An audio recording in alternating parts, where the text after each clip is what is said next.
Welcome, everyone. Today we're diving deep into a really fascinating, critical part of aviation: aircraft maintenance, repair, and overhaul.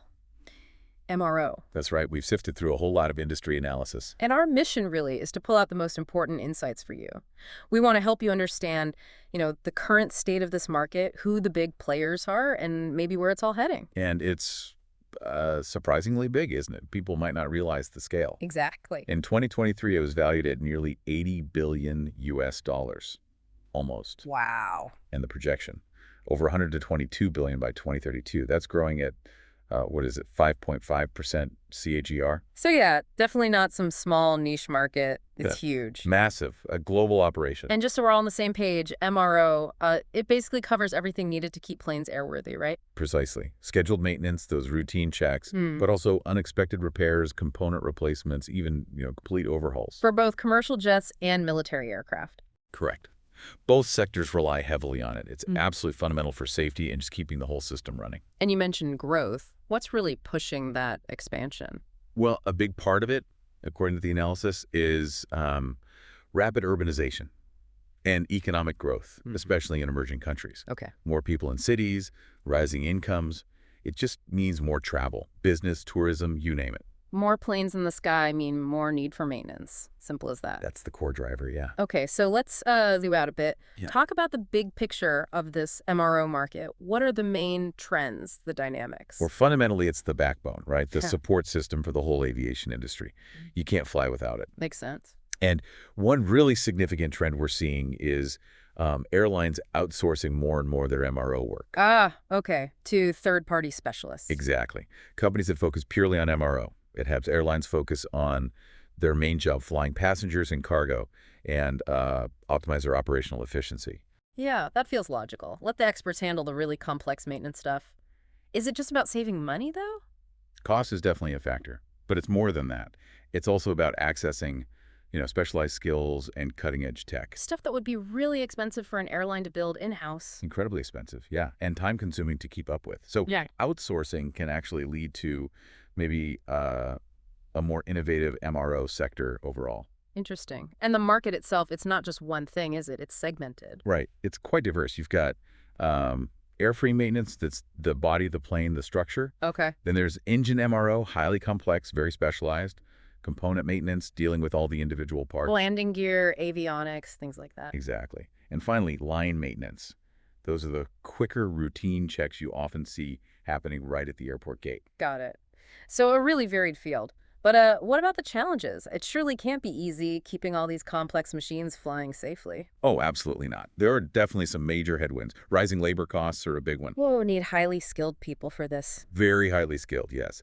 Technicians are in demand. And then we've all seen the supply chain disruptions recently. Yeah, that impact everything. It does. Getting the right parts at the right time, at the right price.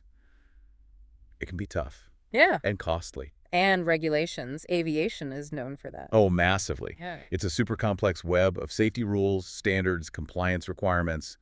MRO providers have to navigate all of that constantly. Sounds like a tricky balancing act. But the analysis also talked about digital transformation. That seems to be shaking things up. Absolutely. That's a huge force right now, a major, major push towards using data analytics, AI, leading to what's called predictive maintenance. Predictive maintenance, we hear that term a lot. How's it changing aircraft MRO specifically? Well, the obvious benefit is catching potential problems early, right, before something fails. That's huge for safety and for preventing delays. Of course. But the bigger potential, maybe, is rethinking how we design planes and schedule maintenance altogether, using real-world data. So instead of just checking things every X number of flight hours. Exactly. Instead of just time-based intervals, which might be too cautious or sometimes not cautious enough, you move towards condition-based maintenance. Fixing things when they actually need fixing, based on data. Precisely. Tailoring maintenance exactly when and where it's needed.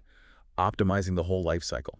Imagine the efficiency gains. That does sound like a game changer. Okay, so we have a feel for the market dynamics. Who are the big fish, the dominant companies in this MRO world? Yeah, the sources list quite a few key players globally. You've got names like ARR Corp, Airbus SE, Delta Airlines through their Delta Tech Ops arm, Right. Rolls-Royce, Pratt & Whitney, Safran Aircraft Engines, HAE Co., that's Hong Kong Aircraft Engineering Company, Okay. KLM UK Engineering, Lufthansa Technik, MTU Aero Engines, Raytheon Technologies, Singapore Technologies Engineering, and TAP Maintenance and Engineering. Wow, that's quite a list, a mix of different types of Yeah, companies. you see dedicated MRO shops, the big aircraft and engine makers themselves, and even airlines like Delta that have built up huge MRO divisions serving others too. And within that group, the analysis singled out the top manufacturing companies involved in MRO. Who Yeah. falls into that specific category? Right. The leaders there are identified as AAR Corp, Airbus SE, Delta Tech Ops, Rolls-Royce, and Pratt& Whitney. Oh, okay. These are really the powerhouses. They often manufacture key components and offer extensive MRO services. Got it. Let's zoom in on those five then. Starting with AAR Corporation, what's their story? AAR has been around a long time, since 1951, based in Illinois. They hold a pretty significant chunk of the market, around 18% based on the analysis, Okay. and they offer a really broad range of services, not just the hands-on maintenance, but also, crucially, component supply, logistics, integrated support programs, So the whole package. pretty much. And they serve both commercial airlines and government or military clients. Yeah. So, quite diversified. They operate through two main segments. Aviation services, that's the core MRO and mobility systems, focusing on those support and logistics solutions. Sounds comprehensive. Any recent examples of what they're up to? Yeah, there was mention of a 10-year extension they secured in early 2022 for a component maintenance program. That shows those long-term relationships. Right. Stability. And they also won a contract related to the NATO E-3A fleet, the AWACS planes. So a big military deal, too, highlighting their government work. Impressive. Okay, next up, Airbus SE. We all know them as a plane maker, but their MRO role is significant too. Oh, absolutely. Established in 1970, main manufacturing in France, but HQ'd in the Netherlands. They actually command an even bigger slice of the MRO pie, around 23%. Wow, nearly a quarter. Yeah. And of course, they build the planes, the A320 family, A330, A350, but they also have big defense, space, and helicopter divisions. So their MRO naturally supports their own products heavily. Exactly, that's a big part of it. But they're also looking ahead, investing heavily in sustainable aviation. Things like hydrogen-powered aircraft research. That deep knowledge of their own aircraft must give their MRO side a huge advantage. You'd certainly think so. Okay, moving on. Delta Airlines, or specifically Delta Tech Ops. Right. Based in Atlanta, roots way back to 1929, they hold about 13% of the MRO market share. And they started as Delta's internal shop, right? Precisely. Began by servicing Delta's own massive fleet. But over time, they've really grown into a major MRO provider for external customers, too. Other airlines, cargo carriers. What kind of services do they offer? The full spectrum, really. Line maintenance, heavy maintenance checks, engine overhauls, component repair, technical support, the works. So they basically productize their internal expertise. How's that business doing? Seems to be doing well. Recent financials mentioned strong earnings. And interestingly, the CFO highlighted their focus on operational excellence. Efficiency again. Yeah. Driving capacity growth and keeping unit costs under control, even with inflation. They mentioned non-fuel unit costs were only slightly up year over year, which is pretty good going right now. Definitely. That focus on efficiency seems key. Okay, Rolls-Royce, another huge name, especially for engines. Founded in 1904, UK-based, they hold around 8% of the MRO market. And, yes, world-leading engine maker, the Trent series, is probably their best known in commercial aviation. Powering a lot of big jets. All wide bodies, yeah. Hmm. But they're diversified too. Marine, energy, even nuclear power systems.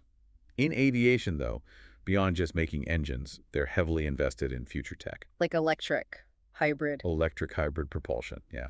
And also exploring hydrogen power for aircraft engines. Very forward-looking. So their MRO is probably quite specialized around their own complex engines. That's a major focus, yes. And financially, they seem pretty solid, improving margins, reducing debt. Good signs. Yeah, strong liquidity position. They even mentioned plans to pay off some upcoming debt with cash on hand. Sounds stable. Okay, last of the big five, Pratt& Whitney. Right. Part of Raytheon Technologies now. Founded in 1925, based in Connecticut, they hold about 14% of the MRO market. Another engine specialist. Primarily, yes. Engines for commercial and military planes. Their geared turbofan, the GTF, is known for fuel efficiency. Right. And the F-135 engine powers the F-35 fighter jet. So big presence in both markets. They're always pushing engine tech efficiency, lower noise, fewer emissions. And they back that up with MRO services for their engine. Exactly. Comprehensive MRO support. And like Rolls-Royce, a big commitment to sustainability and next-gen propulsion. Okay, so that's the top five. A real mix of broad capabilities and deep, specialized, especially engine expertise. But the analysis also mentioned threats, right? Challengers Yes, emerging. definitely. The reports highlight several companies poised to become, significant challengers, these emerging players. Who are we talking about? Names like Safran Aircraft Engines, HAE Co. again, KLM UK Engineering, Lufthansa Technik, and MTU Aero Engines AG. Okay, some familiar names from the broader list. What makes them potential threats? What are they doing differently? It's really a combination of things. They're strategically using advanced tech, expanding their range of services, and building out their global networks. So specific strategies. Yeah, for instance, Safran leverages its engine manufacturing strength to offer really competitive, specialized MRO for its own engines. Makes sense. Right. HAE Co. is using its strong base in Asia to expand its reach globally, offering a wide range of maintenance. KLM UK Engineering is focusing smartly on the narrow-body market, lots of those planes around, and also emphasizing sustainable practices. Sustainability is becoming a bigger factor. Increasingly important, yes. And then you have Lufthansa Technik and MTU Aero Engines, both investing heavily in digitalization, predictive maintenance, Yeah. the kind of tech we talked about earlier. Trying to get that efficiency edge. Exactly. Offering smarter, faster service, reducing aircraft downtime. That's the goal. So it's not like these guys are just waiting in the wings. They're actively competing. Definitely. And many are forming strategic alliances, too, partnering with the OEMs, the original manufacturers, and with airlines They're directly. strengthening their position. Right. Building those key relationships. As they gain momentum, they're absolutely expected to, heat up the competition and potentially shift the balance in the MRO market. Makes the whole competitive landscape sound really dynamic. Now, what about brand new companies? Is there room for startups or new entrants in this established market? That's a great question. The analysis actually points quite strongly to one key area: growing investments in aircraft MRO software. Software, interesting. Not maybe the first thing you think of with aircraft maintenance. Maybe not, but it's becoming critical.